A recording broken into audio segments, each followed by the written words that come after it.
I think the renewables, as I said, the second wave is now happening. The second advent of the clean energy industry is happening with energy storage. So it is a very exciting time for graduates who are probably going to graduate within the next 5 years. I think today I'm probably sitting on the cusp of sort of a second paradigm shift that's going to happen or is already happening. The process is happening because India still has not adopted energy storage in a very big way because we just don't understand it as well as the Western countries. In fact, it's an interesting term you use, energy storage, because all of the, if you're in the business of reading newspapers and following news on renewables, most of the debates and discussions seem to be about energy generation. Yep. And so we keep hearing the government talking about 100 gigawatt as being the target for renewables and maybe capacity building, but all of that is generation.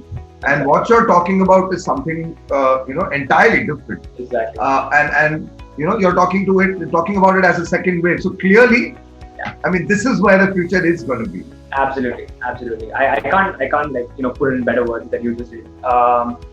Because I think even in terms of the generation, the capacity building thing that you're speaking about, the last point that I was making about energy storage is, I think Western markets.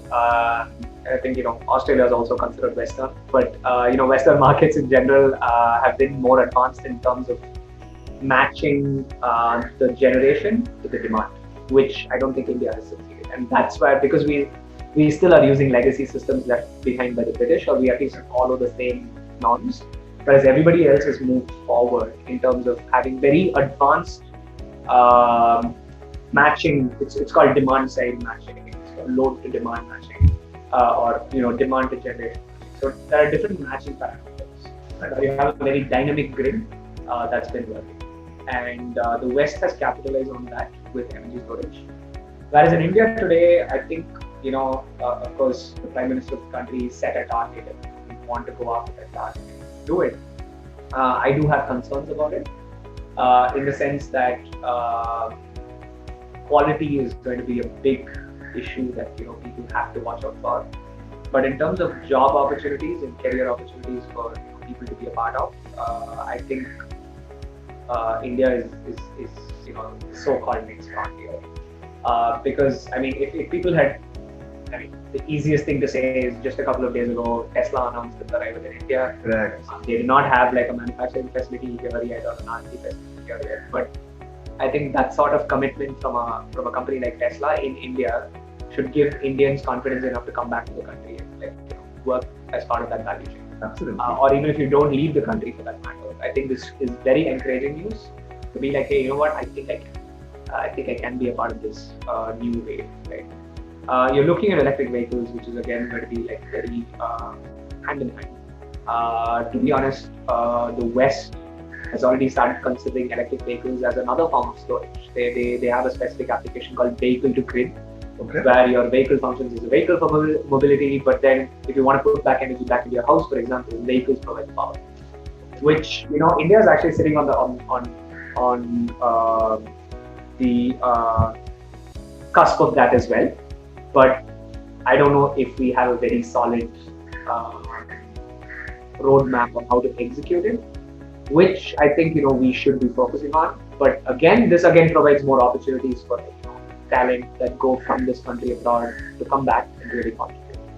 So energy storage is, I would say, the biggest focus. And when I say energy storage, electric vehicles sort of get bundled into it as well. But in terms of also general capacity building of renewable energy assets, I think most so-called high generation, high potential sites have already been taken by existing developers. And now we're starting to look at people move a little inward to not so great sites, but also at the same time technologies are getting more efficient, so they're sort of offsetting the competition for not so great sites, which finally will sit on someone in 5 years to do very efficient asset management. That's what it all comes down to. So I see a lot of push in energy storage, asset management, and then capacity building. That's the way I'm viewing it right now. Asset management going pretty much hand in hand with energy storage or any renewable asset for that matter.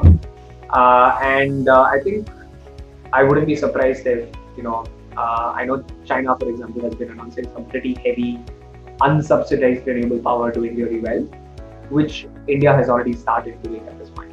My only concern is quality, because we do tend to cut corners when it comes to quality sometimes, which I think, if your students or anyone who's coming back to the country wants to come back and really push for a change, I think that will be a very nice thing to do and also give back to the country in that way. But majorly, I do genuinely believe that easily a few million jobs will be available in the next half decade or more in this space, and people should consider it very seriously, like very, very seriously, to be a part of this shift.